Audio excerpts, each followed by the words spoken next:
উপস্থিত হয়েছে মোহাম্মদ ফিরোজ আলম পাটোয়ারি, সাংগঠনিক সম্পাদক পল্টন থানা বিএনপি, মোহাম্মদ মিজানুর রহমান দপ্তরের দায়িত্বে জাসার কেন্দ্রীয় কমিটি, পিপলস এন্ড এম নোমান সাহেব আমাদের মাঝে উপস্থিত হয়েছেন। আমরা সবাইকে শুভেচ্ছা অভিনন্দন জানাচ্ছি।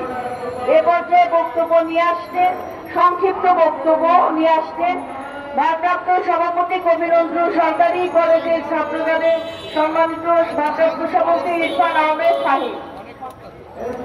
বিসমিল্লাহির রহমানির রহিম।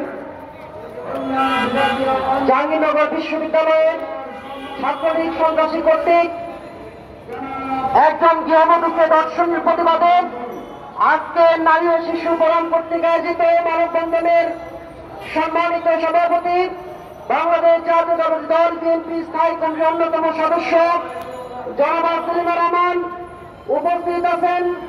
আজকের এই মানববন্ধনের সংগ্রামী সভাপতি, সংগ্রামী প্রধান অতিথি, বাংলাদেশ জাতীয়তাবাদী দল বিএনপির স্থায়ী কমিটির অন্যতম সদস্য জননেতা জনাব বাবু বৈষ্ণবচন্দ্র রায় উপস্থিত আছেন। আজকের সঞ্চালক নিপুণ রায় সহ মঞ্চভূমিষ্ঠ নেতৃবৃন্দ, সবাইকে সংগ্রামী শুভেচ্ছা এবং বিপ্লব অভিনন্দন।